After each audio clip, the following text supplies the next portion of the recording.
Oke, untuk sekarang Ibu menjelaskan untuk PTS besok ya. Untuk pertama yaitu yang Ibu tanya, nanti kalian jelaskan semuanya. Ya, pokoknya Ibu record sekarang, kalian jelaskan semuanya ya. Yang pertama, bagaimana cara masuk ke Microsoft Word? Untuk cara mengaktifkan Microsoft Word ada 4 cara. Yang pertama, yaitu ketik di pencarian atau search. Ya, ketik dengan nama filenya, aplikasinya, yaitu Word misalnya. Nah, ini sudah ada muncul, lalu klik satu kali di Microsoft Word. Nah, kalian menjelaskan seperti itu ya.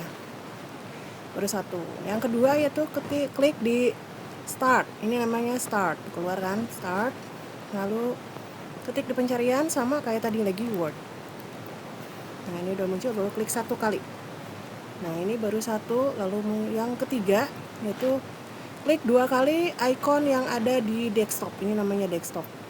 Jadi kalau tanya ini namanya apa, Nak? Ini namanya desktop, Bu. Nah, ini Word-nya udah keluar. Klik dua kali dengan cepat. Oke, saya ulang. Klik dua kali dengan cepat. Nah, ini baru muncul aplikasi Word-nya. Oke, yang keempat yaitu klik kanan di icon Microsoft Word. Kalau saya tanya bolehkah tidak mengklik kanannya di luar? Menjawab tidak ya, karena harus di ikonnya. Jadi harus di ikonnya di sini, diklik kanan langsung, lalu klik over. Nah, lalu muncul. Oke, jadi ada 4 cara. Yang pertama klik langsung, ketik langsung di search, lalu klik aplikasi Microsoft Word-nya. Yang kedua klik di start, lalu ketik sama mencari kalimatnya itu Word, dan juga ketik dengan kalimat Word. Yang ketiga yaitu klik dua kali ya, baru klik dua kali dengan cepat, baru muncul aplikasi Word-nya. Klik dua kali di aplikasi Word-nya ya. Yang keempat yaitu klik kanan di aplikasi Word-nya, lalu klik open. Nah, itu cara untuk masuk ke Microsoft Word. Oke, itu soal yang pertama. Lalu soal yang kedua, bagaimana cara membuat kertas baru di Microsoft Word? Ada 2 cara. Yang pertama klik langsung blank dokumen ya. Cara yang kedua yaitu klik new ya, dibacanya new, lalu pilih blank dokumen. Nah, itu baru ketik gitu ya. Nah, itu yang soal nomor 2. Sekarang nomor 3 yaitu bagaimana cara menyimpan. Cara menyimpan yaitu ketik dulu misalnya yang kalian butuhkan dokumennya. Kalau sudah, klik file, lalu save as, lalu klik dokumen. Kalau nggak dokumen, Bu, boleh klik browse, karena nggak harus di dokumen kan ya. Untuk menyimpan kan foldernya tidak harus di dokumen. Ini nama yang kotak-kotak ini namanya folder. Jadi kalau saya tanya apa ini kotak-kotak yang putih ini atau yang kuning biasanya, ini namanya folder, Bu, gitu ya. Nah, ini dokumen atau browse ya. Saya ulang, bagaimana cara menyimpannya, itu ketik dulu, Bu, dokumennya, lalu klik file, lalu klik save as. Boleh klik dokumen atau browse. Kalau sudah misalnya kita pilih dokumen, muncul ini namanya kotak dialog. Ini namanya kotak dialog, lalu simpan, Bu. Misalnya latihan 1 nama saya. Nah, kalau sudah, klik save. Save itu untuk menyimpan, Bu. Kalau cancel itu tidak jadi disimpan gitu ya. Kamu menjelaskannya harus seperti itu. Oke. Lalu kita klik save. Nah, ini muncul sudah disimpan, Bu. Ini nama filenya, Bu. Ini kan title bar ya. Ini nama filenya. Latihan 1 nama saya. Extensionnya yaitu .docs. Extensionnya .docs. Oke. Nah, ini sudah selesai soal yang ketiga. Yang keempat yaitu klik file, lalu membuka file. Membuka file caranya klik file lalu klik open. Lalu kita browse. Nah, di sini, Bu, kita cari folder file yang kita butuhkan. Misalnya saya mau ini latihan 1 tentang kelas. Nah, ini lalu klik open. Kalau open artinya membuka filenya, Bu. Kalau cancel artinya tidak jadi. Ya, saya klik open, Bu. Nah, ini muncul latihan 1-nya. Nah, ini contohnya ya. Lalu soal yang kelima ya. Soal yang kelima itu menghafalkan area kerjanya. Ini disebut area kerja Microsoft Word. Yang pertama adalah title bar yang atas yang ada dokumen 2. Ini yang dokumen 2 karena dokumen satunya sudah disimpan tadi ya. Dokumen 1 atau saya tutup dulu. Oke, kita klik lagi. Nah, ini adalah area kerja Microsoft Word. Yang pertama adalah title bar. Title bar.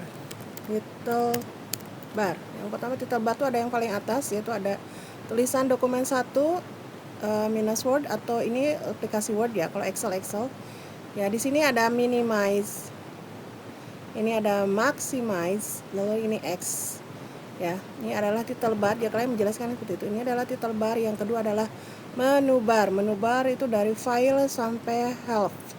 Yang ketiga itu ribbon, dimana di ribbon itu ada toolbar yaitu toolbar clipboard, toolbar font, toolbar paragraph, toolbar styles, dan toolbar editing. Di dalam toolbarnya masing-masing ada icon-icon yang icon-icon yang berguna untuk melakukan pekerjaan kalian ya.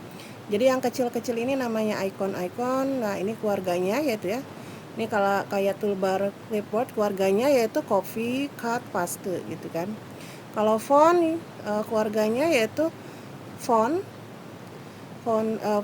style ini ya, font biasa.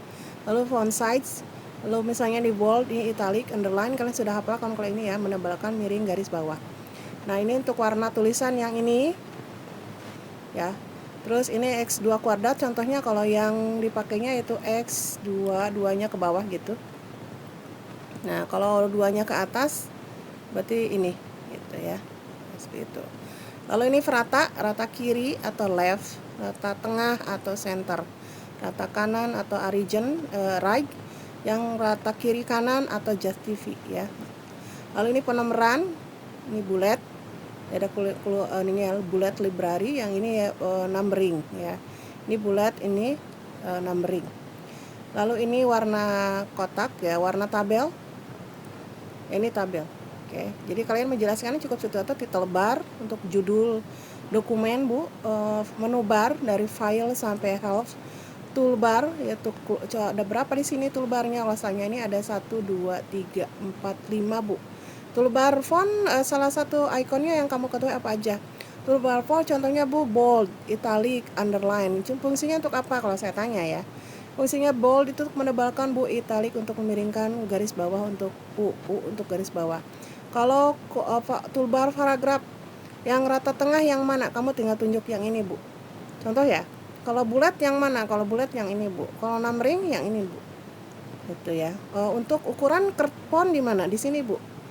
Ya, boleh di sini juga boleh. Ini untuk besar, increase tuh, tulisan juga increase, artinya tebal. Bukan tebal, besar gitu ya, membesarkan. Kalau low, decrease artinya kecil ya. A-nya lihat aja, A-nya panah atas berarti tebal, ke atas gitu, gede gitu ya size-nya. Ke bawah berarti kecil. Kalau ini namanya, kalau kita arahkan ini cengkes. Cengkes itu kalau tulisannya mau besar satu, kecil ke bawahnya boleh. Dan selanjutnya gitu ya. Kalau ini kecil semua, kalau ini besar semua. Kalau ini kapital setiap kalimat, contohnya ya. Contohnya FSMKN 1 Sukatani. Nah, ini kalau kita blok, kalau ini udah jelas ini ya. Kalau lower kecil semua. Kalau uppercase besar semua. Capital for each. Nah, ini ya depannya besar satu gitu ya. Toggle. Nah, ini mah kayak kalian ya kalau misal nulis di WA gitu. Nah, seperti ini ya. Balasan dari copy jawaban adalah paste. Oke. Jadi kalian jelasnya ini adalah title bar, ini adalah menu bar, ini adalah toolbar atau ribbon. Ini adalah ribbon gitu ya. Di dalam ribbon ada toolbar clipboard, font, paragraph, style, editing. Lalu kalian jelasin satu icon-iconnya. Lalu yang terakhir adalah ini adalah rural ya, ditulisnya rural ya, penggaris gitu ya. Ini kertas putihnya disebut area kerjanya itu ya, kertas putih ini ya. Nah, ini zoom. Nah, jangan lupa zoom, selalu ibu tanya. Zoom plus berarti ya zoom in ya, ini namanya zoom in. Kalau ini zoom out tuh keluar kan, ini zoom in. Nah, in berarti besar, kalau gede gitu ya. Kalau zoom out artinya kecil. Oke, seperti itu ujian untuk besok. Hafalin seperti itu. Oke, terima kasih.